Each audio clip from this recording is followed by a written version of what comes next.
दोस्तों नमस्कार, आदाब, सत श्री अकाल। चैट विद सुरेंद्र वत्स के नए एपिसोड में आप सबका स्वागत है। पूरे देश में लॉकडाउन चल रहा है। हम उम्मीद करते हैं कि आप सुरक्षित हैं, अपने घरों में हैं और राज्य सरकार और केंद्र सरकार के जो दिशा निर्देश मिल रहे हैं उनका हम सब लोग पालन कर रहे हैं एक जिम्मेवार नागरिक की तरह।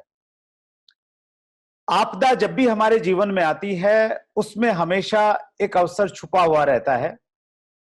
इस समय कोविड-19 से पूरी दुनिया गुजर रही है। पूरी दुनिया पे ये आपदा है, एक संकट की घड़ी है। लेकिन डायरेक्ट सेलर्स के लिए और डायरेक्ट सेलिंग इंडस्ट्री के लिए एक बहुत बड़ा अवसर भी है। हेल्थ को लेके जितनी बातें पिछले 2 महीने में हुई हैं, इतनी बातें कभी नहीं हुई थी। रिपोर्ट्स बता रही हैं कि बहुत सारी इंडस्ट्रीज में डाउनफॉल होने वाला है।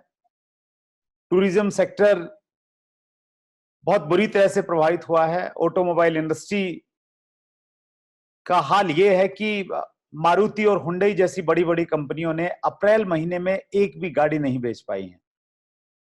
सो ऐसी स्थिति में जब बहुत सारे लोग बेरोजगार हो जाएंगे, डायरेक्ट सेलिंग इंडस्ट्री हमेशा से लोगों को रोजगार देने के लिए तैयार रही है और हमेशा लोगों का स्वागत करने के लिए तैयार रही है। सो हर डायरेक्ट सेलर के लिए एक बहुत अच्छा अवसर है। सो इसी पॉजिटिव सोच के साथ में हम आज के इस एपिसोड की शुरुआत कर रहे हैं। आज हमारे मेहमान रेवाड़ी हरियाणा से हैं, श्रीमान Ashok Pandit. Direct selling industry में एक बहुत बड़ा नाम, बहुत सकारात्मक सोच का व्यक्तित्व, कुशल वक्ता, बहुत बड़े अचीवर और एक बहुत अच्छे इंसान। अशोक जी, चैट विद सुरेंद्र वत्स के इस एपिसोड में आपका बहुत बहुत स्वागत है। नमस्कार। मेरा भी सौभाग्य है कि आज चैट विद सुरेंद्र वत्स पे मेरे को आने का मौका मिला, क्योंकि मैं जब से चैट विद सुरेंद्र वत्स देख रहा हूँ, करीब 1.25 साल हो गया इस एपिसोड को चलते हुए। और केवल डायरेक्ट सेलिंग के लोग ही नहीं, दूसरे सेक्टर्स के एक्सपर्ट भी यहाँ पर आकर अपने विचार साझा करते हैं। और डायरेक्ट सेलिंग के जो लीडर्स हैं, एक प्लेटफॉर्म पर आने के लिए पूरे हिंदुस्तान में केवल एक प्लेटफॉर्म है, चैट विद सुरेंद्र वत्स। तो उसके लिए जैसे मैं सोच रहा था कि आज लगभग 2.5 lakh subscriber chat with Surendra Vats के हैं, तो कितने ही लोग सुनना चाहते हैं इस डायरेक्ट सेलिंग के बारे में और कितने ही लोग जानना चाहते हैं, उनकी हॉप बनती है चैट विद सुरेंद्र वत्स से। और मैं सौभाग्यशाली इसलिए मानता हूं कि अगर एक साल में मैं बात करूं तो 20-30 स्पीकर यहाँ पर आकर अपनी बात रखते हैं, और अगर 1000 लोग लाइन में हैं तो लगभग 15-20 साल में नंबर आता है। तो थैंक्स गॉड मेरा जो नंबर है वो जल्दी आ गया। इसके लिए मैं आपका आभारी हूँ। Thank you so much sir. हमारे पास में निश्चित रूप से एक बड़ी लंबी लिस्ट है और वो लिस्ट हमारे व्यूअर्स ने बनाई है, लेकिन हमने भी एक लिस्ट बना रखी है सर। उस लिस्ट में आपका नाम बहुत पहले था और आपकी चूंकि अपनी व्यस्तताएं रहती हैं, इतना बड़ा नेटवर्क है आपका पूरे देश में, सो आपने समय दिया, एक बार फिर आपका आभार। और हम प्रोग्राम की शुरुआत करेंगे। आपकी बैकग्राउंड हम लोग थोड़ा जानना चाहते हैं। मैं हरियाणा में डिस्ट्रिक्ट महेंद्रगढ़ है और उसमें गांव कोथल खुर्द का मैं रहने वाला हूं, और साधारण से परिवार में मेरा जन्म हुआ है। मैंने प्राइवेट स्कूल में जॉब की और मेरी जो मैक्सिमम तनख्वाह थी वो 1000-1200 रुपये महीना थी। 6-7 साल के बाद मैंने ट्यूशन्स भी पढ़ाए, फिर मैंने खेती बाड़ी भी की, अपना स्कूल भी मैंने रन किया। और जब मैं अपना स्कूल रन कर रहा था उस समय इस डायरेक्ट सेलिंग इंडस्ट्री के नजदीक आया मैं। That's great. सो आप डायरेक्ट सेलिंग इंडस्ट्री में आए और चूंकि आप स्कूल रन कर रहे थे, स्वाभाविक है आपने पहले इसको पार्ट टाइम स्टार्ट किया होगा। वो कौन सा अक्षण था जब आपने ये डिसाइड किया कि आपको इसे सीरियस लेना चाहिए और इसे फुल टाइम करना चाहिए? मैंने इससे पहले जब मैं डायरेक्ट सेलिंग में आया, उससे पहले मुझे डायरेक्ट सेलिंग की कोई नॉलेज नहीं थी। जो इन्फॉर्मेशंस थी वो गलत थी, क्योंकि जिन्होंने भी मेरे अंदर इनपुट डाला उन्होंने यही डाला कि ये बेकार की चीजें हैं, इनमें कुछ नहीं रखा है, जिसका सामान नहीं बिकता वो इस तरह से सामान को बेचता है। तो एक गलत पिक्चर थी मेरे दिमाग पे। जब भी कोई डायरेक्ट सेलिंग का नाम लेता था तो मुझे लगता था ये लूटने वाला आ गया है। पर मेरा एक दोस्त था और वो बार बार मुझे इसके लिए कहता था, और मैंने अपना स्कूल शुरू ही किया था। और एक जो धर्मशाला थी उसके अंदर, मैंने पहले हरियाणा में इस तरह से होता था, मैंने वो एक बिल्डिंग ली, उस बिल्डिंग को मैंने ठीक ठाक कराया, उस पर इन्वेस्टमेंट किया। और कुछ समय के बाद हरियाणा गवर्नमेंट के नॉर्म्स आ गए कि आपको अपनी जमीन चाहिए, कमरे इतने बाई इतने के चाहिए। और वो ऐसा दौर आ गया कि जिसको हम बोल सकते हैं सिर मुंडवाते ही ओले पड़ गए। उस समय मैं बिल्कुल भी किसी और चीज की तरफ ध्यान नहीं देना चाहता था। पर एक दिन संयोगवश मैं उनके घर गया और उन्होंने मुझे चाय पिलाने के बहाने, जब मैं चाय पी रहा था तो उन्होंने कहा कि चाय पीने में समय तो लगेगा, मैं आपको इतने अपनी बात बता देता हूँ। और उस समय मुझे ये प्लान दिखाया गया, और वहां जब मैंने पहली बार इस प्लान को देखा तो मुझे लगा कि इसमें गलत कुछ भी नहीं है। वहां से मेरी शुरुआत हुई। That's great. आपको मैंने YouTube पे काफी सुना, और आप निर्णय के बारे में बहुत बात करते हैं सर, कि डिसीजंस हमारी लाइफ में बहुत इंपॉर्टेंट रोल प्ले करते हैं। सो अगर एक आम व्यक्ति की जिंदगी की अगर हम बातचीत करें तो उसकी जिंदगी में हालांकि वो निर्णय लेता ही रहता है हर रोज, छोटे या बड़े। सो निर्णय की क्या इंपॉर्टेंस है एक व्यक्ति की जिंदगी में, और स्पेशली बड़ी सक्सेस के लिए? मैं अगर मेरी लाइफ की बात करूं तो मेरी लाइफ में भी जो भी रोल रहा वो डिसीजन का रहा। और इसी के कारण ही आज मैं यहाँ पर हूँ। मैंने, जब मेरा स्कूल अच्छी तरह से रन कर रहा था, उस समय मैंने इस डायरेक्ट सेलिंग का डिसीजन लिया। तो पहले आप किसी चीज का डिसीजन लेते हैं, उसके बाद वो चीजें मिलती हैं। वो डिसीजन लेना आसान नहीं था मेरे लिए, क्योंकि मैंने उधार से पैसा लेके इन्वेस्टमेंट किया था, और अभी मेरा स्कूल रन कर रहा था, अच्छी उसमें गैदरिंग थी, और उसके बाद इस इंडस्ट्री के अंदर आना। तो डिसीजन के कारण मैं यहाँ पर आ पाया, क्योंकि मुझे यहाँ पर अपना फ्यूचर दिखाई देता था, यहाँ पर मुझे भविष्य दिखाई देता था। आप किसी को भी देख लीजिए, एक डिसीजन के कारण सारी चीजें बनती हैं। हमारे देश के प्रधानमंत्री आप नरेंद्र मोदी जी को देखिए, केवल डिसीजन पावर थी कि उस डिसीजन पावर के कारण वो समय पे लॉकडाउन लगा पाए। डिसीजन पावर के कारण अभी आपको पता है इतना बड़ा पैकेज वो दे पाए। केवल एक व्यक्ति के डिसीजन ने सब कुछ चेंज कर देता है। तो व्यक्ति की लाइफ में जो डिसीजन है वही है, ये बहुत बड़ा रोल अदा करता है। और निर्णय जब व्यक्ति ले लेता है तो फिर पीछे जाने के रास्ते बंद हो जाते हैं। जैसे सिकंदर के बारे में कहा जाता है कि वो, जब वो जाता था कहीं भी युद्ध करने के लिए, तो वो अपनी जहाज को जला देता था कि अब करो या मरो। तो डिसीजन जब इस मोड पे आ जाता है कि करो या मरो, तो वो फ्रूटफुल हो जाता है, उसके परिणाम आने लग जाते हैं। तो मेरी लाइफ में डिसीजन का बड़ा रोल रहा। That's great. और फिर एक दिन आपने ये भी डिसीजन ले लिया कि आप पुरानी कंपनी छोड़ के नई कंपनी ज्वाइन करेंगे? 2011-12 का एक ऐसा समय था हिंदुस्तान में कि बहुत सी कंपनियां आ रही थी, बहुत सी कंपनियां जा रही थी, और गवर्नमेंट्स का कुछ इस तरह का पता नहीं क्या था, वो षड्यंत्र था या गवर्नमेंट उसको चिटफंड ही मानती थी, डायरेक्ट सेलिंग को गाइडलाइंस नहीं बनी थी। तो वो एक ऐसा दौर था, भ्रमित करने वाला एक दौर था।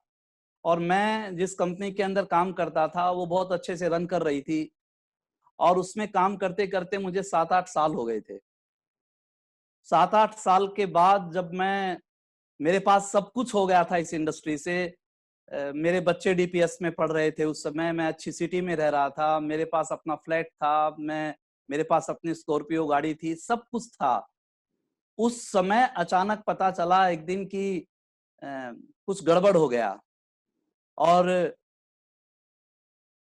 कंपनी पे छापा पड़ गया और सब कुछ आप जहां हैं वहां से आप चले जाएं, पुलिस पकड़ रही है। इस इंडस्ट्री के बारे में इस तरह की तो मेरी कभी सोच ही नहीं थी। मैं सोचता था इतनी शुद्ध, इतनी सात्विक और इतने ईमानदारी से काम करने वाली इंडस्ट्री के साथ कुछ नहीं हो सकता। और मैं जिस कंपनी में था उस कंपनी में ये चीजें सिखाई भी जाती थी। तो वो एक ऐसा दौर था कि बहुत से लोग, जब कोई तूफान आता है तो बहुत से लोगों की दिशाएं अलग अलग हो जाती हैं। मैं अकेला नहीं गया, मुझे पता है हजारों लाखों लोग ऐसे थे जो उस समय कोई निर्णय नहीं ले पाए, कोई डिसीजन नहीं ले पाए, क्योंकि ब्रेन ने काम करना छोड़ दिया।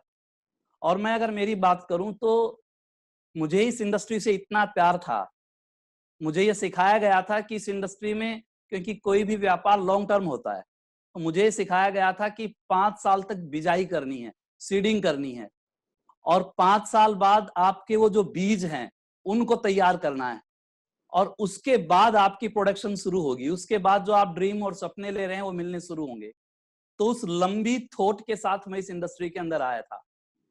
मैंने साइड में कुछ भी नहीं किया, क्योंकि मुझे इस इंडस्ट्री पे इतना फेथ था। मैं आज सोचता हूं कि अगर मैंने साइड में कुछ किया होता, उस समय एक ऐसा दौर आया था, मैंने बहुत पैसे कमाए, मैंने बहुत इज्जत कमाई, कंपनी के जो ऑनर थे वो मुझे बेटा मानते थे, और कुछ ऐसे दौर आए कि मैं चाहता तो लाखों रुपए कमा सकता था, पर मेरी आत्मा ने कभी ये स्वीकार नहीं किया, मेरे जमीर ने कभी ये स्वीकार नहीं किया कि जहां से मुझे मेरा कैरियर मिला, मेरी रोजी रोटी मिली, मैं वहां से कुछ भी गड़बड़ नहीं कर सकता था। ये मेरी आत्मा नहीं मानती थी। उस दौर में जब ये निश्चित ही नहीं हो रहा था कि क्या होगा, मेरे खर्चे बहुत ज्यादा थे, मेरे बच्चे पढ़ रहे थे, मेरी फ्लैट की उस समय किस्त जा रही थी, तो मैं ऐसी स्थिति के अंदर, मैं अगर ये कहूं कि मैंने कंपनी को नहीं छोड़ा, कंपनी ने मेरे को छोड़ा, तो शायद गलत नहीं होगा। आपका दो कंपनियों से नाता रहा। पहली कंपनी आपकी देसी थी और फिर आप एक विदेशी कंपनी में चले गए, तो दोनों में क्या आपको परिवर्तन महसूस हुआ? एक ही चीज थी। एक तो ये था कि देसी कंपनी जो हिंदुस्तान की सबसे बड़ी थी वो मैं कर चुका था। दूसरा, कोई फेथ नहीं रहा था मेरा देसी कंपनी पे, अगर मैं बहुत सीधी सी बात करूं तो, क्योंकि ये चैट विद सुरेंद्र वत्स है, तो मैं यहाँ बातचीत करने के लिए आया हूँ। और मैं मेरे व्यूवर्स को, जितने भी आपके व्यूवर्स हैं, उनको बहुत साफ ढंग से कुछ चीजें बताना चाहता हूँ। आपके मैंने कमेंट्स पढ़े बहुत से, और उसमें बहुत से लोगों ने मेरे से सवाल भी किया। तो मैं ये कहना चाहता हूं कि मैंने उसको इसलिए किया था कि वो बहुत पुरानी ऑर्गेनाइजेशन थी, और बहुत कंट्रियों में है वो ऑर्गेनाइजेशन, और वो उन सारे दौरों से निकल चुकी है जिस दौर में यहाँ की अभी कंपनियां थी, और उसने वो सारे दौर देखे हैं। तो एथिक्स को लेकर, प्रिंसिपल्स को लेकर वहां पर कोई कंप्रोमाइज नहीं है, कोई समझौता नहीं है वहां पर किसी भी तरह का। आप जिस तरह से कंपनियां देख रहे हैं, उस समय एक दौर था कि लोग कह रहे थे कि हम पावर लैग दे देंगे, लोग कह रहे थे हम आपको फ्लैट दे देंगे, लोग कह रहे थे हम आपको ये पैसा दे देंगे। मेरे दरवाजे और मेरे ड्राइंग रूम में ऐसे बहुत से लोग आए, पर वो जिस ऑर्गेनाइजेशन में मैं गया, वहां पर मुझे एक डिस्ट्रीब्यूटर के रूप में अपनी शुरुआत करनी थी। और ये चीज मुझे सबसे अच्छी लगी कि यहाँ पर किसी तरह की ब्लैकमेलिंग नहीं है, यहाँ पर मेरा काम मेरी इज्जत है, मेरा काम मेरा परिणाम है। तो ये बात मुझे सबसे बेस्ट लगी। That's good. सो अभी चूंकि प्रधानमंत्री मोदी का जो भाषण था, तो उसमें उन्होंने आत्मनिर्भरता के बारे में बहुत बात की, और देश में एक स्वदेशी का एक अभियान सा चल गया है। तो ऐसी स्थिति में एक एमएनसी कंपनी में काम करते हुए आपको लग रहा है कुछ परेशानी होगी आपके लिए? ये केवल थॉट प्रोसेस है, क्योंकि आज हम जो बात कर रहे हैं वो भी विदेशी के कारण कर रहे हैं। एंड्रॉइड फोन है, फेसबुक है, व्हाट्सएप है, टिकटॉक है। दूसरा, अभी कल एक मैसेज आया है कि जब उनसे पूछा गया गवर्नमेंट से जब ये पूछा गया कि क्या एमएनसीज कंपनियां विदेशी मानी जाएंगी इनके प्रोडक्ट, तो उन्होंने स्पष्ट कहा है कि ये विदेशी नहीं है, ये make in India, made for India है, तो इसको हम विदेशी नहीं मान सकते। बट एक धारणा है जो बहुत साल पहले की धारणा है, आज की धारणा नहीं है कि देसी क्या है विदेशी क्या है। तो जो लोग समझदार हैं वो समझ रहे हैं कि देसी और विदेशी क्या है।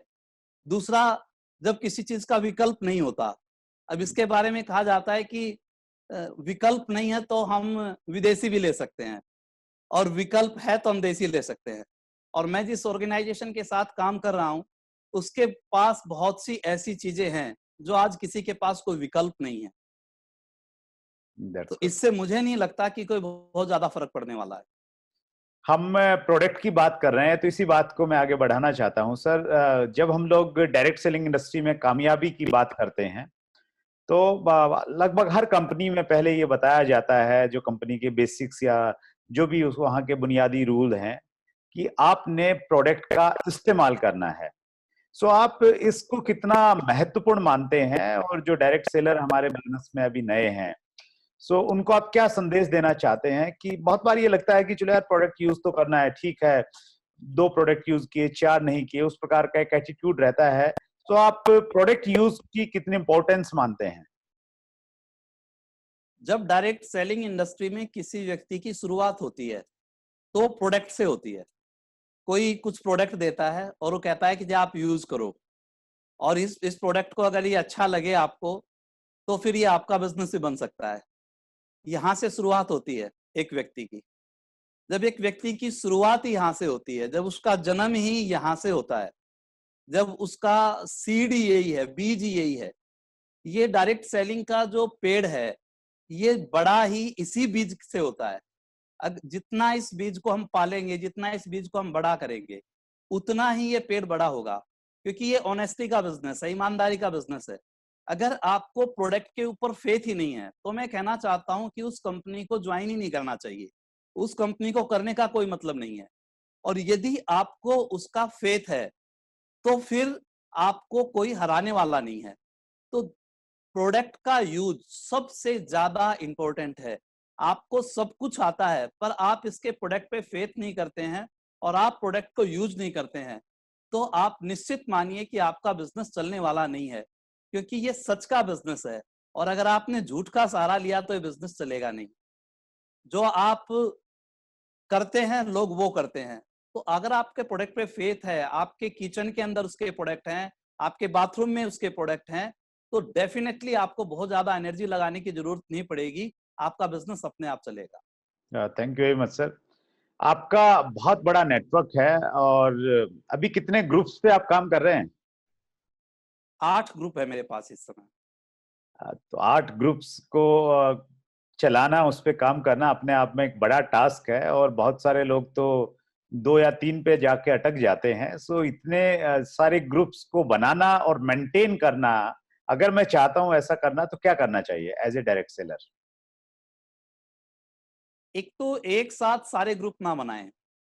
कई बार हम गलती क्या करते हैं कि हम एक साथ 7, 8, 10 विड्थ बना लेते हैं, और उससे क्या होता है कि मैं सारी टीमों को संभाल नहीं पाता। कभी कहीं से कॉल आ रहा है, कभी कहीं से कॉल आ रहा है। तो मेरा ये विचार है कि मैं 3-4 टीमों के ऊपर काम करूं, ताकि मैं 2-2 दिन अपनी एक एक टीम को मैं दे सकूं। तो सबसे पहले तो मुझे ये ध्यान रखना है कि एक साथ बहुत ज्यादा विड्थ को नहीं फैलाना है, पहले कुछ कम टीमों के साथ काम करना है ताकि मैं उनको समय दे सकूं। दूसरी चीज, मुझे अपनी प्लान कभी नहीं छोड़नी। लोग क्या करते हैं, थोड़े से बड़े लेवल पे आने के बाद जो प्रैक्टिकल वर्क है वो छोड़ देते हैं। आज मैं बड़े बड़े लीडर्स को जानता हूं, जो लोग सक्सेसफुल हैं, वो दिन में किसी बड़ी मीटिंग में रहते हैं पर शाम को किसी के ड्राइंग रूम में रहते हैं। वो अपनी लिस्ट सदा बनाते रहते हैं, बढ़ाते रहते हैं, और उनकी प्लान कभी नहीं रुकती। तीसरी चीज, एक क्राइटेरिया निर्धारित हो कि आपकी टीम में, एक टीम में लेयर ऑफ लीडर्स कितने आए। मेरा ये मानना है जब आपकी टीम में 4 से 5 लेयर ऑफ लीडर्स आ जाते हैं, जब वो अपनी जिम्मेवारी संभाल लेते हैं, जब वो फ्रंट फुट पे आके अपना काम करना शुरू कर देते हैं, तो आपको एक और विड्थ खोल लेनी चाहिए। पुराने लोग नाराज हो जाते हैं अक्सर कि अब हमारा तो ध्यान ही नहीं रख रहे हैं, उसको कैसे मैनेज करें? उसके लिए जैसे सीमेंट से मैंने सीखा है कि आपको नरम होना भी जरूरी है, और अगर आपको बनाए रखना है तो सख्त होना भी जरूरी है। ये स्वाभाविक है कि लोग उम्मीद रखते हैं, अगर आपको उनको बड़ा करना है तो आपको छाया से दूर उनको हटाना पड़ेगा। उनके अंदर सेल्फ कॉन्फिडेंस तभी आएगा, वो चलकर तभी जाएंगे। आपकी अगर अपलाइन बार बार टाइम देता रहे, बार बार ही अपलाइन ही टाइम देता रहे, तो आदमी का विकास कभी भी नहीं होगा। तो जब वो बंदा ग्रो कर रहा है तो उसको सेल्फ कॉन्फिडेंस आना बहुत जरूरी है। इसलिए मैं कहता हूं कि वो थोड़े दिन की नाराजगी है, बाद में उसको समझ में आ जाएगा कि ये मेरे भले के लिए इंजेक्शन लगाया गया था। That's great. और वही डुप्लीकेशन का बिजनेस है एक्चुअली, वो इंडिपेंडेंट होंगे तो उनकी टीम इंडिपेंडेंट होगी। That's great, wonderful. फैमिली इन्वॉल्वेशन की बात डायरेक्ट सेलिंग में की जाती है और आप इस पे बहुत अच्छा बात करते हैं। मैंने आपके कुछ वीडियोस इसके बारे में देखे हैं। बहुत सारे लोगों को ये लगता है कि बहुत सारी जगह ये होता है कि एक व्यक्ति को लगता है कि मैं अकेला ही काफी हूं, और बहुत बार फैमिली का सहयोग नहीं मिल पाता। तो इन दोनों स्थितियों में जहां पे व्यक्ति खुद से काम करता है, फैमिली को इन्वॉल्व नहीं करता जानबूझ के, और कहीं पे फैमिली इन्वॉल्व नहीं हो पा रही है, दोनों स्थिति में कैसे काम करना चाहिए? मैं मानता हूं कि फैमिली की इसमें कोई गलती नहीं है, क्योंकि फैमिली ने डायरेक्ट सेलिंग की सक्सेस नहीं देखी है। तो फैमिली जब आप डायरेक्ट सेलिंग के अंदर एंट्री करते हैं तो उनके अंदर एक डर है, वो चाहते हैं कि कहीं इसमें इनकी सक्सेस ना आए। और डर हमेशा नॉलेज से दूर होता है। अंधेरा हमेशा उजाला जब आता है, जब अंधेरा जाता है। तो कई बार एक व्यक्ति का ये डर होता है कि मैं अपनी फैमिली को बताऊंगा तो कहीं वो मुझे मना ना कर दें, तो वो उस डर से कई बार बता नहीं पाता। पर मैं ये कहना चाहता हूं कि फैमिली को इन्वॉल्व करना सबसे ज्यादा जरूरी है। अगर आप फैमिली को इन्वॉल्व नहीं करेंगे, अगर आप फैमिली को इस बिजनेस के बारे में नहीं बताएंगे, मैंने क्या किया, फैमिली को हमेशा फैमिली के साथ डिस्कस की, उनको सीरीज सुनाई, उनको लीडर्स की स्टोरी बताई, उनके अंदर ये फेथ डेवलप किया कि ये बिजनेस हमारी फैमिली का फ्यूचर है, हमारी आने वाली जनरेशन का भविष्य है। तो जब तक आप अपनी फैमिली को विश्वास में नहीं लाएंगे, उसको सही नॉलेज नहीं देंगे, तब तक उनका डर दूर नहीं होगा। और यकीन मानिए, जब ये दौर आया था मेरे साथ, और जब मैंने दोबारा भी डायरेक्ट सेलिंग को ही चुना, उसमें अगर मेरी फैमिली का रोल नहीं होता तो कभी भी आज मैं इस लेवल के ऊपर नहीं होता। तो मैं सभी व्यूअर्स को ये कहना चाहता हूं कि अपनी फैमिली को जरूर इन्वॉल्व कीजिए। ये जरूरी नहीं है कि वो आपके साथ जाके प्लान दिखाएं, ये जरूरी नहीं है वो आपके साथ मीटिंगों में जाएं, ये जरूरी नहीं है। पर यह बहुत जरूरी है कि आपकी फैमिली ये जाने कि आप जो कर रहे हैं वो बहुत अच्छा काम कर रहे हैं, और इसमें हमारी आने वाली जनरेशन तक का फ्यूचर है। That's great sir, thank you so much. आप टीचर रहे, बहुत लंबे समय तक आपने बच्चों को पढ़ाया, और आज आप एक सफल लीडर हैं डायरेक्ट सेलिंग इंडस्ट्री में। लाखों लोग आपको फॉलो करते हैं। आपका स्टूडेंट्स के लिए क्या संदेश है? स्पेशली आपने टीचर के रूप में भी काम किया और आज आप इंडस्ट्री लीडर के रूप में भी काम कर रहे हैं। मैं एक चीज कहना चाहता हूं कि आज का जो दौर है और इस समय का जो दौर है, उस दौर में बड़ी बड़ी कंपनियों के साथ बहुत भारी परेशानी खड़ी हो चुकी है, और बड़े बड़े लोगों की जॉब जा चुकी है। और जिन बच्चों ने बहुत मेहनत की है, जो बच्चे हाई क्वालिफाइड हैं, जो बच्चे एमएनसीज के अंदर काम करते हैं, मैं एनसीआर में रहता हूं तो मुझे समझ में आता है कि बड़ी बड़ी जॉब्स के बच्चे भी पीजीज के अंदर रहते हैं, जो ड्रीम्स उन्होंने लिए वो पूरे नहीं हो रहे हैं, जो वो सोच पाए वो आज उनके साथ नहीं बन पा रहा। और हमारी जो इंडस्ट्री है, वो इंडस्ट्री इतने कमाल की है, और आज के समय में, इस समय में बहुत छोटी सी इन्वेस्टमेंट के साथ, क्योंकि जब डायरेक्ट सेलिंग को सिलेबस के अंदर लिया जा रहा है, जब डायरेक्ट सेलिंग को गवर्नमेंट्स की गाइडलाइन बनती आ रही हैं, जब डायरेक्ट सेलिंग के पक्ष में एक पॉजिटिव एनवायरनमेंट पैदा होता जा रहा है, तो एक व्यक्ति अगर 2 से 5 साल एक स्टूडेंट अगर इसको पढ़ाई की तरह करे, इसको समझ के करे, अपनी पढ़ाई के साथ साथ इसको सीख कर करे, तो जब वो बाहर निकलेगा तो उसको कैरियर के लिए भटकना नहीं पड़ेगा। यहां से वो लाख रुपया, 50,000 रुपया अपनी अर्निंग आराम से बना सकता है। That's great sir. हमने आपका कमिंग सून का एक वीडियो डाला था, बहुत सारे व्यूअर्स ने क्वेश्चंस लिए हैं, उसमें से कुछ तो हमने कवर किया ऑलरेडी, और अगर आपकी इजाजत है तो मेरे पास कुछ प्रश्न है, मैं पूछूं? जरूर जी, जरूर। Thank you so much. मेरे पास में प्रश्न है, ये हैं संजीव शुक्ला जी। सर, टीम में डिस्ट्रीब्यूटर के लिए मोटिवेशनल किताबें और मीटिंग का कितना रोल है? हमारी इस इंडस्ट्री के अंदर इनको टूल्स कहा जाता है और टूल्स का बहुत बड़ा रोल है। मैं अगर सिंपल बात करूं, हर घर के अंदर खाने की रसोई होती है, चाहे वो घर छोटा है चाहे वो बड़ा है, क्योंकि उस खाने की रसोई के बिना काम नहीं चलता। अगर हमारे घर में एक दिमाग की रसोई भी बने और उस दिमाग की रसोई में अगर दिन में 3 बार भी खाना नहीं खाया जा रहा तो कोई बात नहीं, पर अगर घर में एक नियम बनाया जाए कि दिमाग की रसोई में 1 बार खाना खाना बहुत जरूरी है, तो दिमाग की रसोई क्या काम करती है? वो सही और गलत का निर्णय करती है।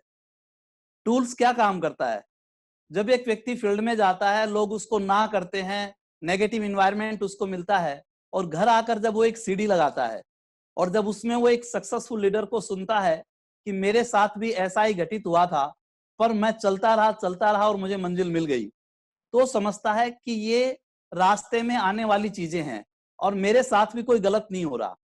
तो टूल्स बंदे को होप देता है, उसको एनर्जी देता है और उसको आगे का रास्ता दिखाता है। तो हमारी इंडस्ट्री के अंदर सबसे ज्यादा इंपॉर्टेंस टूल्स की है।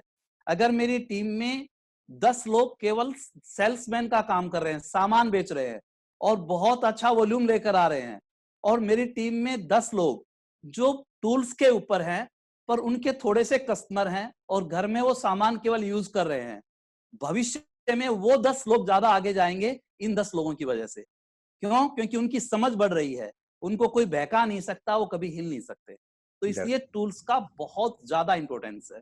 That's great sir. धीरज का प्रश्न है, भारत में नेटवर्क मार्केटिंग और chat with Surendra Vats channel का क्या भविष्य है? कोई और भी इंडस्ट्री जब भी ये प्रश्न जानना बहुत जरूरी इसलिए भी है सर, नेटवर्किंग का तो आप बताएंगे, और पंडित जी आए हैं और वो हमारी टीम बड़ी उत्सुक है ये जानने के लिए कि चैट विद सुरेंद्र वत्स का क्या भविष्य है। मैं अगर डायरेक्ट सेलिंग की बात करूं तो डायरेक्ट सेलिंग तो अभी फिक्की कह रहा है कि 65,000 करोड़ पे जाने वाली है। अगले 5 साल में अगर 65,000 करोड़ पे जाने वाली है तो 20 साल में तो कुछ भी नहीं गई। तो आप सोचिए कि 20% की 30% की ग्रोथ आने वाली है, और 20% की ग्रोथ आने वाली है, इसका मतलब क्या है कि इंफ्रास्ट्रक्चर तैयार हो गया है, लोगों की समझ बढ़ गई है। आज यूट्यूब चैनल्स देखिए आप, नेटवर्क मार्केटिंग के बारे में दुनिया भर की बातें होती हैं और पॉजिटिव बातें होती हैं। जो लोग कॉरपोरेट्स को ट्रेंड करते थे, बड़े बड़े ट्रेनर्स, वो आज नेटवर्क मार्केटिंग की बात करते हैं, जो लोग नेटवर्क मार्केटिंग की बात नहीं करना चाहते थे। इसका मतलब क्या है कि नेटवर्क मार्केटिंग का यहाँ पर जबरदस्त फ्यूचर है। पूरी दुनिया हिंदुस्तान को सबसे बड़ी मार्केट के रूप में देख रही है। और चैट विद सुरेंद्र वत्स की अगर मैं बात करूं, हमारी इंडस्ट्री के अंदर एक बहुत बड़ा पंगा है। एक कंपनी वाला अगर दूसरी कंपनी वाले के साथ खड़ा नजर आ जाए तो भी अफवाहें शुरू हो जाती हैं, तो भी अलग तरह की चर्चाएं शुरू हो जाती हैं। अगर वो आपस में बात कर रहे हैं तो उसको गलत समझा जाता है। ऐसे दौर में एक ऐसा प्रयास, मुझे पता है कि आप भी एक कंपनी के बहुत बड़े लीडर हैं, और आपने जब ये किया होगा तो हो सकता है कि आपकी मैनेजमेंट ने भी, आपके भी कुछ लीडर्स ने सोचा हो कि ये क्या कर रहे हैं। तो आपका जो ये विजन था कि सभी नेटवर्क मार्केटिंग इंडस्ट्री के लोगों को एक प्लेटफॉर्म के ऊपर लेकर आना, ये बहुत बड़ी बात है, क्योंकि लोगों की अलग अलग क्वेरी होती हैं और वो क्वेरी कहते हैं कि अपलाइन की बात को मानो, पर कई बार एक बंदा ये सोचता है कि अपलाइन कहीं अपने स्वार्थ के लिए तो मेरे से कोई टारगेट अचीव नहीं करवा रहा, मेरे स्वार्थ के लिए तो अपनी किसी अचीवमेंट के लिए तो कोई काम नहीं कर रहा। पर जब एक थर्ड पार्टी, जब एक कोई लीडर यहाँ पर आकर ये कहता है कि नहीं ये बात ठीक है, तो उसको ये समझ में आती है कि मेरे भले के लिए काम हो रहा है। तो आपने जो ये पुण्य का काम किया है, ये कॉफी विद करण नहीं है, ये चैट विद सुरेंद्र वत्स है।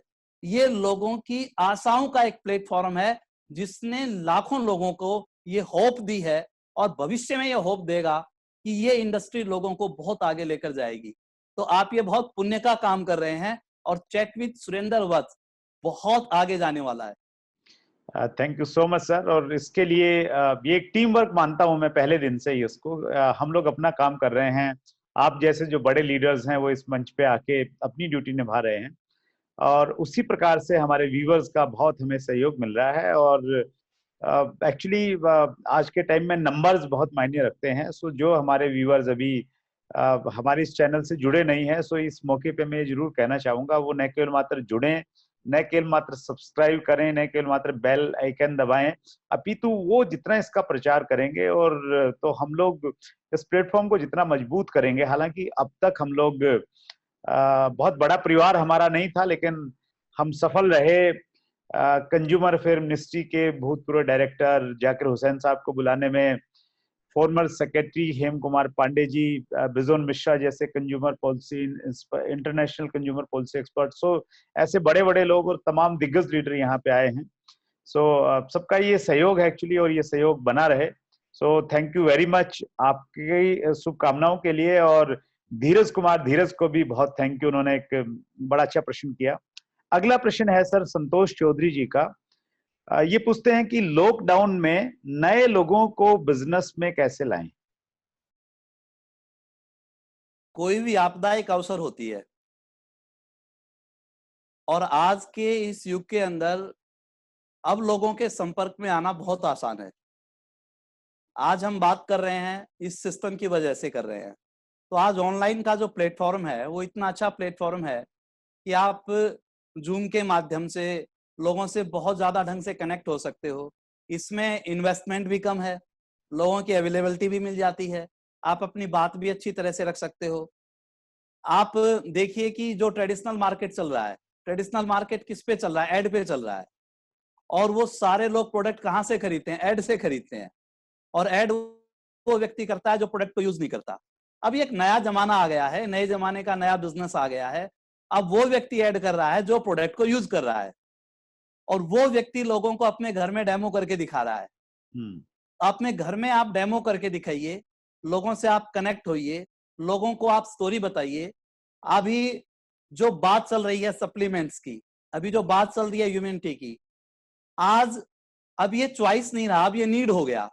और जब कोई चीज नीड चली जाती है तो उसको कन्वर्ट, बात को बताने में बड़ी आसानी होती है।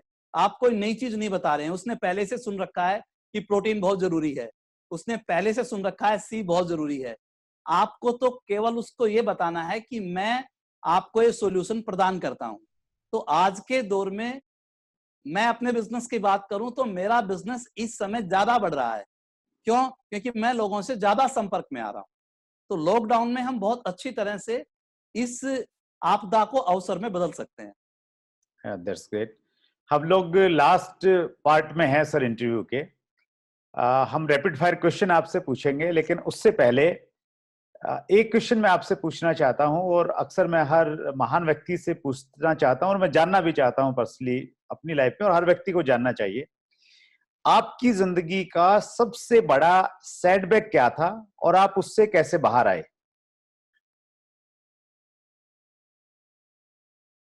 जब मैं इस इंडस्ट्री के अंदर आया और मैंने इस इंडस्ट्री में काम शुरू किया, और जब 7-8 साल हो गए थे और मुझे लगा कि अब पीछे देखने की जरूरत नहीं है, आगे ही आगे चलना है, और अचानक जब मेरे साथ ऐसी स्थिति हुई, वो दौर ऐसा था जब मेरी ब्रेन ने काम करना छोड़ दिया था। वो दौर ऐसा था कि मैं समझ पा रहा था कि जब आपके नजदीक पानी का गिलास रखा हो उसको उठाना कितना भारी होता है। उस समय वो मैं महसूस कर पाया। आप जितनी ऊपर से गिरते हैं उतनी ज्यादा चोट लगती है। वो दौर ऐसा था कि मुझे कुछ समय तक तो कुछ भी नहीं सूझा, पर थैंक्स गॉड मैं ऐसी इंडस्ट्री में था, मैंने बहुत सी किताबें पढ़ रखी थी, बहुत सी सीरीज सुन रखी थी। धीरे धीरे मुझे ये पता चला कि अब मुझे पीछे नहीं जाना, मुझे आगे जाना है, क्योंकि मैंने बहुत से लीडर्स को पढ़ रखा था। मैंने एडिसन को सुन रखा था कि फैक्ट्रियों में आग लगने के बाद भी उसने ईश्वर को धन्यवाद किया और कहा कि अब मुझे आगे बढ़ना है, ईश्वर मेरे से कुछ और नया काम करवाना चाहता है। थैंक्स गॉड मैंने ऐसी बहुत सी चीजें पढ़ रखी थी, उन चीजों ने मुझे संबल दिया और मुझे लगा कि नहीं, इस इंडस्ट्री में फेलियर का ठप्पा नहीं लगाना, मैं कुछ आगे बढ़ूंगा, कुछ अच्छा करूंगा और अच्छी ऑर्गेनाइजेशन को देखूंगा और मैं इस इंडस्ट्री में सफल होकर दिखाऊंगा। तो इसलिए उस दौर में मेरे लिए वो हॉब बनी, वो बुक्स, वो सीरीज, जो एजुकेशन मैंने पहले ले रखी थी, जो संस्कार मेरे अंदर पहले गए थे, उसके कारण मैं वापस निकला और दोबारा से मैंने अपने आप को संभाला, दोबारा से मैंने अपनी तैयारी की। मैंने एक लीडर को बहुत सुना जिनका नाम सतीश पंडित है। उन्होंने कहा था कि जब भी कोई काम करो आप देखो बुरे से बुरा क्या हो सकता है, और जब आप देखेंगे कि बुरे से बुरा क्या हो सकता है तो आपके साथ अच्छा होगा। और मैंने देखा कि बुरे से बुरा क्या हो सकता है वो तो हो चुका। और उस समय मैंने फिर हिम्मत की, फिर अपने, क्योंकि मुझे पता था फिर 2 साल तक कोई इनकम नहीं आनी, फिर मुझे पता था फिर वही मेहनत करनी है। तो फिर मैंने पूरा 2 साल की व्यवस्थाएं की। अपने पास एक प्लॉट मैंने ले रखा था, वो मैंने सेल आउट किया। अपने बच्चों की एजुकेशन, खर्चे, सारी चीजों की व्यवस्था करके पूरी मानसिकता के साथ फिर मैं दोबारा यहाँ पे आया। That's great sir. Munshi Premchand ji ने एक जगह लिखा है कि पढ़ा हुआ साहित्य विषाद के क्षणों में काम आता है। और जो हम लोग बुक्स की बात करते हैं, जो आपने भी बातचीत की, सो अगर हम लोग पढ़ते हैं, अच्छा साहित्य अगर हमने पढ़ा हुआ है, सो हमारी जिंदगी में जब मुश्किल समय आएगा तो वो शायद बाहर निकाल पाएगा। सो बहुत शानदार मैसेज आपने दिया। आपके बारे में एक चीज मैं और जानना चाह रहा हूँ सर, मेरी पर्सनली बहुत क्यूरियोसिटी है। कोई भी व्यक्ति जब इस इंडस्ट्री में आता है और वो जब टॉप लेवल्स और टॉप लीडर्स को देखता है तो उसका ड्रीम बनता है कि वो भी जल्दी उस लेवल को प्राप्त करेगा। आप जिस कंपनी से जुड़े हैं वो बहुत पुरानी ऑर्गेनाइजेशन है हिंदुस्तान की, और वहां पे जो लोग 20 और 22 साल 24 साल से काम कर रहे हैं, वो लोग जिस लेवल पे नहीं पहुंचे, वो लेवल आपने मात्र 5 साल में बड़ा एक सम्मानित लेवल अचीव किया। तो वो अगर कोई व्यक्ति ऐसे लेवल पे जाना चाहता है तो क्या तरीका है? वो अर्जेंसी क्रिएट करे। जब लाइफ में अर्जेंसी क्रिएट होती है तो जैसे अर्जुन को मछली की आंख दिखाई दे रही थी, उस वैसे उसको केवल अपना गोल दिखाई देता है। मेरे लिए बहुत अर्जेंसी थी। मुझे पता था मेरे बच्चे अगले 5 साल में +2 क्लियर कर जाएंगे और वो नए नए कोर्स में जाएंगे। मुझे पता था कि आने वाले समय में मुझे कितनी ज्यादा सख्त जरूरत है। इसलिए मैंने एक एक महीने में 60-60, 70-70 प्लान दिखाए। जून के महीने में मुझे याद आता है कि एक बार पलवल साइड में मैंने किसी को कॉल किया और वो दिल्ली से आ रहा था। रात को 12:30-1 बजे वो बस स्टैंड पे उतरता है और 12:30-1 बजे वो उतर के कहता है कि हाँ जी बताओ। तो मैंने अपनी गाड़ी के अंदर एसी चला रखा था, अपनी गाड़ी में मैं पानी की बोतल रखता था और अपनी गाड़ी के अंदर ही मैंने उसको रात को 1:30 बजे उसको मैंने प्लान और डेमो दिखाया, क्योंकि मुझे बहुत अर्जेंसी थी, मैं पीछे जाना नहीं चाहता था। तो जब आपकी लाइफ में कोई अर्जेंसी पैदा होती है तब आपकी वो तीसरी आंख खुलती है। तो अपनी लाइफ में आप अर्जेंसी क्रिएट कीजिए। जब आप अर्जेंसी क्रिएट करते हैं तो जब आप काम करते हैं तो डुप्लीकेशन ऑटोमेटिक हो जाता है। कुछ लोग आपको देखकर आपके जैसा काम करना शुरू कर देते हैं और वही मेरे साथ हुआ। जब स्पीड हुई तो ज्वाइनिंग आई तो नंबर्स बढ़े, मीटिंग्स में लोग जाने लग गए, मीटिंग्स में लोग जाने लग गए तो आउटपुट भी आने लग गया। तो 2-3 महीने के बाद ही मेरी अच्छी अचीवमेंट्स वहां पे आनी शुरू हो गई थी। और कोई भी काम मुश्किल नहीं होता जब आप उसके अंदर जाते हैं और पूरी मन लगाकर, यानी दीवानगी के साथ जब आप किसी काम को करते हैं तो उस काम को करने के अंदर मजा भी आता है। मैं कभी थका नहीं, क्योंकि मुझे पता था कि मैं वहां तक चला जाऊंगा, मेरा रास्ता ठीक है।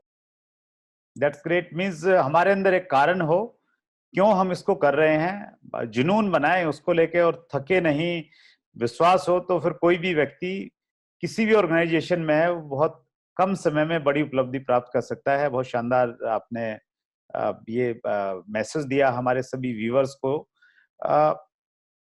Funny moment of your life. बहुत से फनी मोमेंट रहे। मैं जब डायरेक्ट सेलिंग की शुरुआत में था तो मेरा एक साथी मुझे सिरसा ले गया, और मुझे याद आ रहा है, राकेश था उसका नाम, और वो नया नया ज्वाइन हुआ था और वो वहां पे रहता था। तो मुझे वहां पर वो लेकर गया, तो उन्होंने अपने एक बिजनेसमैन से मिलाया जो होटल चलाते थे, सरदार जी थे वो। तो मैं वहां गया, उन्होंने मेरा परिचय कराया। तो उन्होंने कहा, बोलो पंडित जी क्या लोगे? तो मैंने कहा जी पानी ले लेंगे। बोलो नहीं, दारू दारू नहीं लोगे क्या? सीधा उन्होंने मेरे से पूछा। अच्छा। मैं हक्का पक्का रह गया।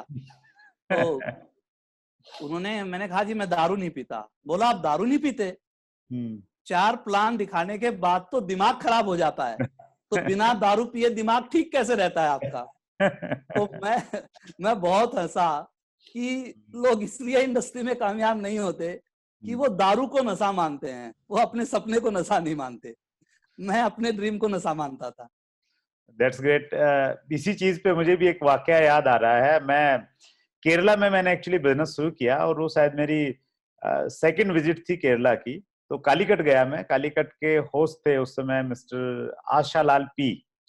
तो उन्होंने मुझे रिसीव किया एयरपोर्ट से, और मैंने उनको बोला कि आशालाल जी, ऐसी जगह हम लोग होटल में रुकेंगे जहां पे बीच जो है बिल्कुल नजदीक में हो।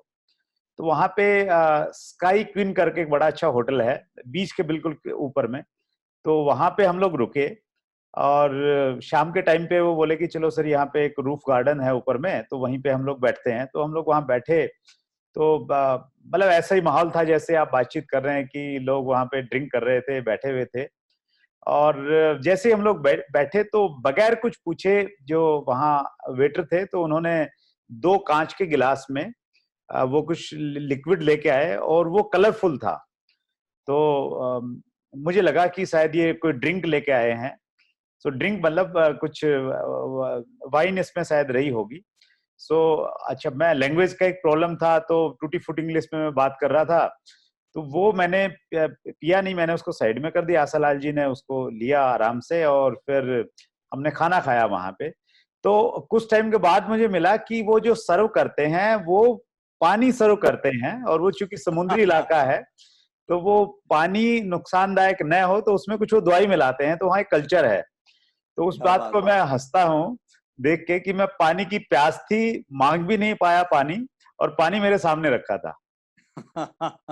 ठीक बात है। और ये इस इंडस्ट्री की खूबसूरती यही है कि आप अलग अलग तरह के लोगों से मिलते हैं, अलग अलग कल्चर के लोगों से मिलते हैं, और बाद में जब उन चीजों को याद करते हैं तो आपको बहुत अच्छा लगता है।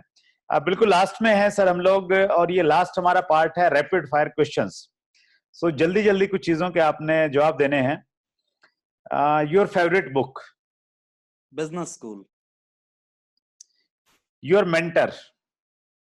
धर्मेंद्र और Meenakshi Rana. Your favourite quotation? ना मैं गिरा ना मेरी उम्मीदों के मीनार गिरे, ना मैं गिरा न मेरी उम्मीदों के मीनार गिरे, कुछ लोग मुझे गिराने में कई बार गिरे, सवाल जहर का नहीं था वो तो मैं पी गया, लोगों को तकलीफ तब हुई जब मैं जी गया। वंडरफुल, दैट्स ग्रेट, बहुत मोटिवेशनल। Your favourite food?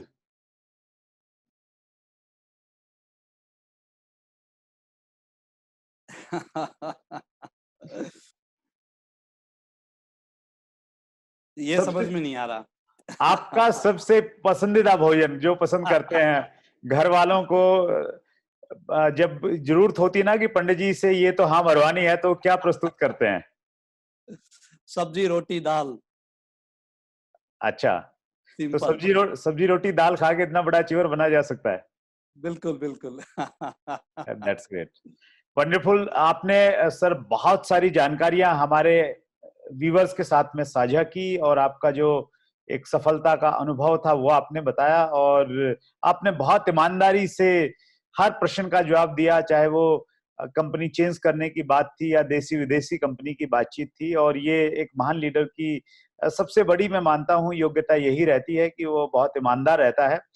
सो आपका उस ईमानदारी के लिए धन्यवाद, आपने अपने टाइम में से टाइम निकाला उसके लिए बहुत बहुत धन्यवाद। और हम उम्मीद करते हैं कि जिस प्रकार से मंच है पूरी इंडस्ट्री को एक साथ लेके आने का, करने के लिए आगे भी हम लोग आपकी सेवाएं रहते रहेंगे। एक बार फिर हमारे सभी व्यूअर्स की तरफ से आपका बहुत बहुत धन्यवाद।